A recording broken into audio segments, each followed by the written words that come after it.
Agency ప్రాంతాల్లో రోజు రోజుకి గిరిజన చట్టాల వేడి పెరిగిపోతుంది. రాస్తా రోకోలు, భారీ ర్యాలీలు. ఎప్పుడు రోడ్డు మీద రాని జనం ఇప్పుడు రోడ్డు మీదకి వస్తున్నారు. ఆవేదన, బాధ, ఎదురుచూపు. గిరిజన చట్టాలు చేజారిపోతుందనేమో భయం. ఇప్పుడు అదే బాటలో గిరిజనుల గుండెకాయ 170 చట్టం కూడా పోతుందనే భయం. ఈ ఆగస్టు 7 గిరిజనులకు ఒక ముఖ్యమైన రోజా? 170 యాక్ట్ పోతే గిరిజనులు ఎలాంటి ప్రమాదాలు ఎదుర్కొంటారో తెలుసా?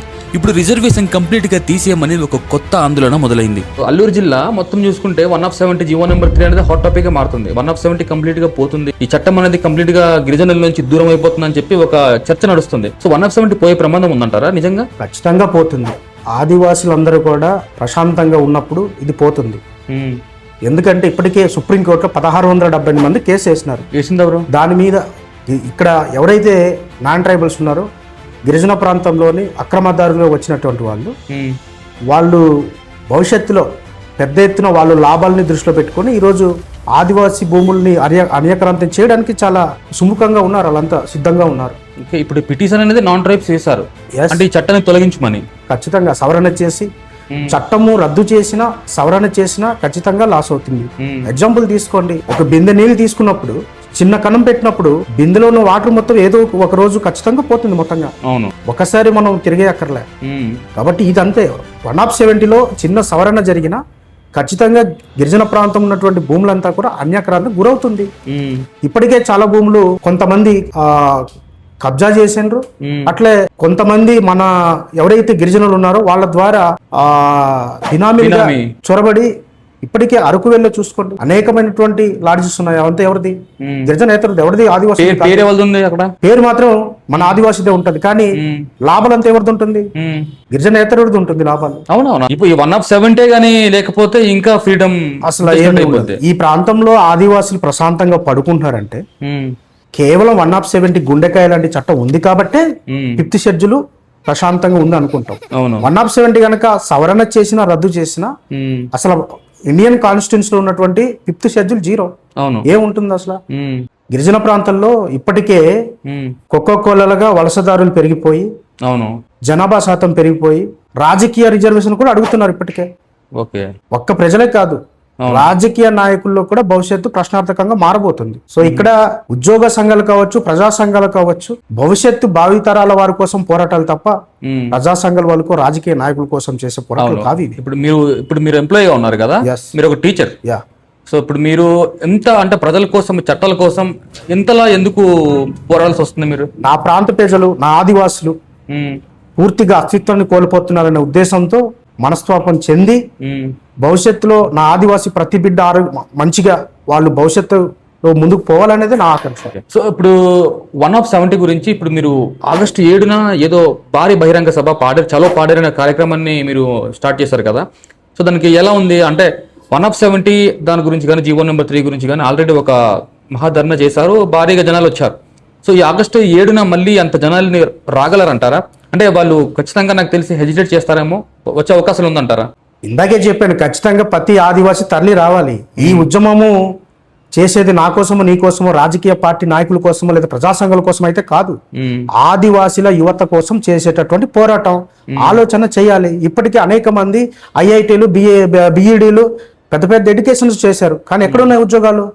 లోకల్ కేడర్ పోస్టుల్లో మాత్రమే 100% గతంలో జీవో నెంబర్ 3 ఉన్నప్పుడు వచ్చేది. ఇప్పుడు ఎక్కడ ఉన్నాయి? డిస్ట్రిక్ట్ పోస్టుల్లో కానీ స్టేట్ పోస్టుల్లో కానీ నుంచి ఎక్కడైనా ఉన్నాయా? మనం జిల్లా లెవెల్ స్థాయి పోస్టుల్లో కానీ లేదనుకుంటే స్టేట్ లెవెల్ పోస్టుల్లో కానీ 0% ఎస్టీస్ ఉంటున్నాం. ఐఐటి చేసిన వాళ్ళు కూడా సచివాలయం ఉద్యోగాలు చేస్తున్నారు, లేదంటారా? ఖచ్చితంగా చేస్తున్నారు. సో అట్లా అట్లాంటప్పుడు ఆదివాసీ అనే వాళ్ళు అందరితో సమానం కాదు. ఫస్ట్ ఆఫ్ ఆల్ దీనికోసం ముఖ్యంగా ఈ ఆగస్టు 7న మీ చాలో పాడారనే కార్యక్రమం దీనికోసం ప్రత్యేకంగా ఆదివాసులు ఎదుర్కొన్నటువంటి ఏవైతే పెద్ద ఇష్యూస్ ఉన్నాయి, సమస్యలు ఉన్నాయి, వాటి మీద వెళ్తున్నాం. 170 సుప్రీంకోర్టులో మన ప్రభుత్వం కౌంటర్ దాఖలు చేయాలి. రెండో అంశం, ఇప్పుడు రాబోయేటటువంటి డిఎస్సికి గిరిజన నిరుద్యోగులందరూ కూడా పెద్ద ఎత్తున వాళ్ళు మన యూత్ ఎక్కువగా అవకాశాలు 100% ఉద్యోగాలు రావాలనేది మన ఉద్దేశం. ఇప్పటికే 2025 డిఎస్లో 5,000 మంది రాష్ట్ర వ్యాప్తంగా. సో ఈ సమస్య మీది మాది కాదు, ఈ సమస్య ఇక్కడున్న ప్రజలందరిది.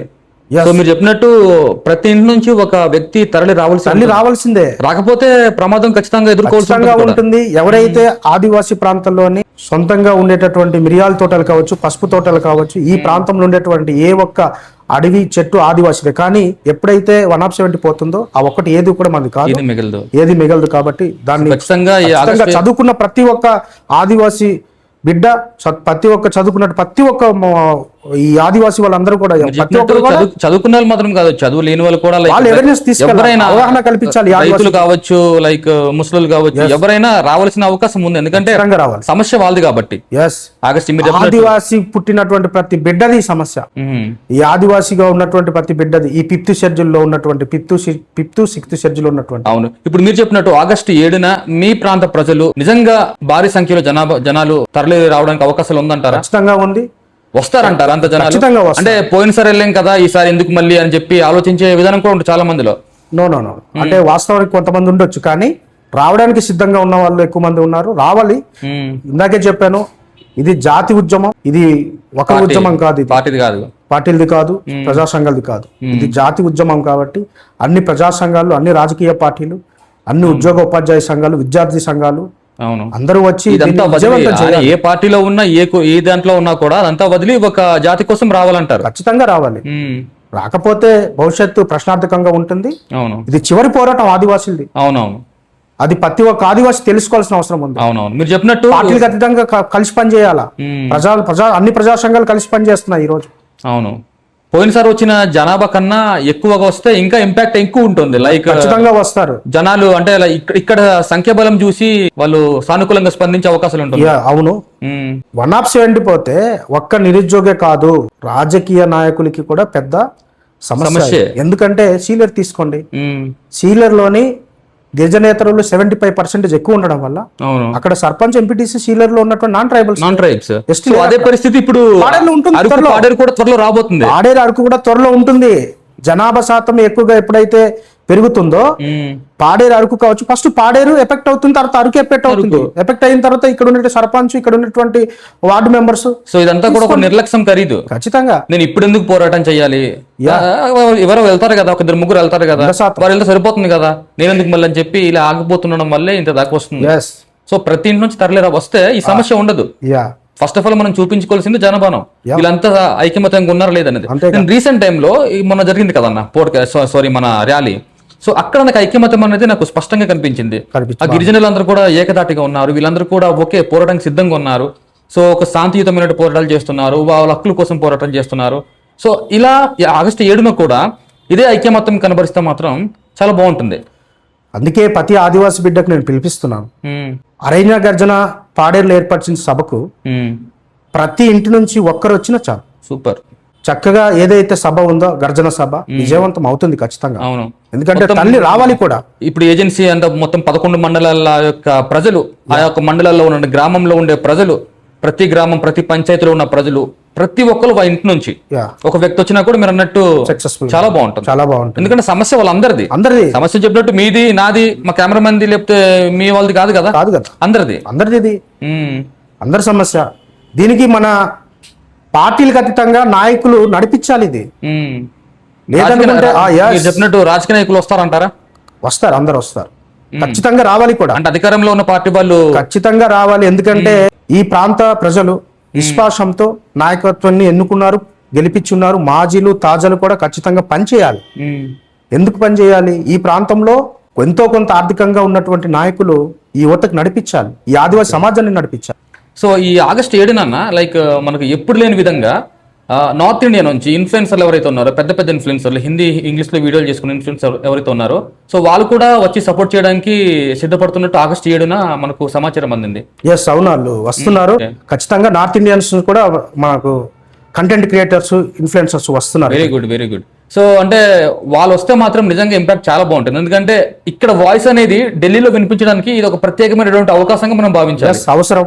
సో ఇలాంటి టైంలో ఇక్కడ జనాలు, ఇక్కడ ప్రతి ఇంటి నుంచి మీరు చెప్పినట్టు వస్తే వచ్చే ఇన్ఫ్లుయెన్సర్స్ కూడా వీళ్ళ ఐక్యత ఇంత బలంగా ఉందని చెప్పి వాళ్ళు కూడా ఒక మంచి ఆలోచన వస్తుంది కదా. ఖచ్చితంగా వస్తుంది. మన ఉద్దేశం, మన యొక్క ఏదైతే వాణి బాణి ఉందో, మన బాధ ఏదైతే ఉందో అది మనం కేంద్ర రాష్ట్ర ప్రభుత్వాలకు తెలియజేయడమే మన ఆలోచన. అవునవును. సో మీరు చెప్పినట్టు మీ పోరాటానికి, మీ యొక్క శాంతి ర్యాలీకి వాళ్ళ ఎవరైతే నార్త్ ఇండియన్స్ ఉన్నారో ఇన్ఫ్లుయెన్సర్స్, వాళ్ళు వచ్చి మాత్రం సపోర్ట్ చేస్తే ఇంపాక్ట్ అనేది చాలా బాగుంటుంది. రీసెంట్ టైంలో మీరు రాష్ట్రపతి గారిని కలిసినట్టు? కలిశాను.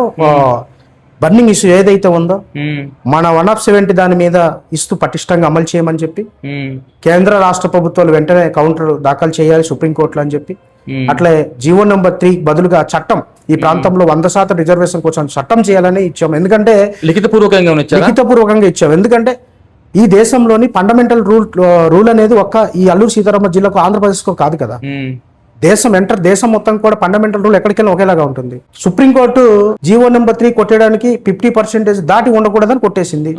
మరి ఈ రోజు లడక్ లో 95% ఉంది, అరుణాచల్ ప్రదేశ్ లోని 80% ఉంది, మణిపూర్ లో 80% ఉంది, నాగాలాండ్ 8% ఉంది. మరి అక్కడ కూడా ఉంది కదా, 50% దాటే ఉంది కదా. ఫండమెంటల్ రూల్ అక్కడ ఉంది, ఇక్కడ ఉంది కదా.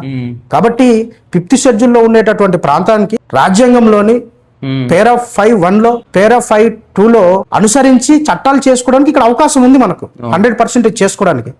అదే మనం రీసెంట్లీగా రాష్ట్ర ప్రభుత్వం వారు మన గిరిజన శాఖ మంత్రి వారి సారథ్యంలో పిలిచినప్పుడు చెప్పడం జరిగింది. గవర్నమెంట్ కూడా సానుకూలంగా స్పందించింది. ఇప్పుడు 170 లైక్ ఒక సమస్య అయితే జీవో నెంబర్ 3 అనేది కంప్లీట్ గా పోయింది. జీవో నెంబర్ 3 పోవడం వల్ల లైక్ గిరిజన ప్రాంతంలో మీరు చెప్పినట్టు ఎంతో ఉన్నతమైన చదువుకున్న వాళ్ళు ఉన్నారు.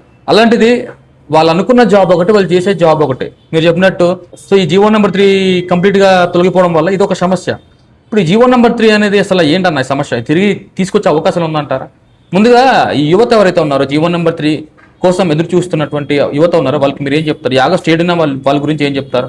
ఆదివాసీ ప్రాంతంలో మన రాజకీయ నాయకులు పెద్దలు మాట్లాడాల్సినటువంటి అవసరం కూడా ఉంటుంది. కానీ పార్టీలకు అతీతంగా కలిసి పనిచేసినప్పుడు న్యాయం జరుగుతుంది.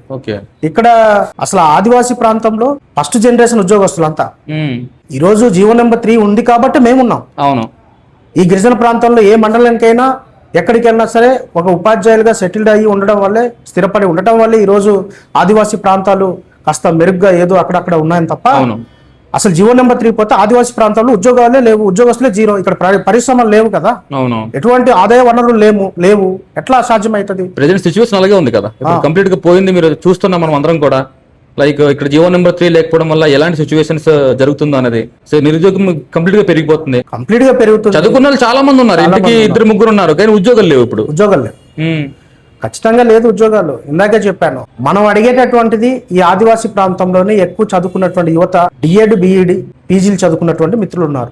లోకల్ కేడర్ లో పోస్టులు 100% మనకు రావాలంటే జీవో నెంబర్ 3 స్థానంలో మనకు చట్టం చేయాలి. చేస్తే అప్పుడు ఈ ఆదివాసీ ప్రాంతంలో యువతకి న్యాయం జరుగుతుంది. ప్రభుత్వం కూడా 275 జీవో ఇచ్చింది ప్రభుత్వమే, జీవో నెంబర్ 3 ఇచ్చింది కూడా ఇప్పుడున్న ప్రభుత్వమే.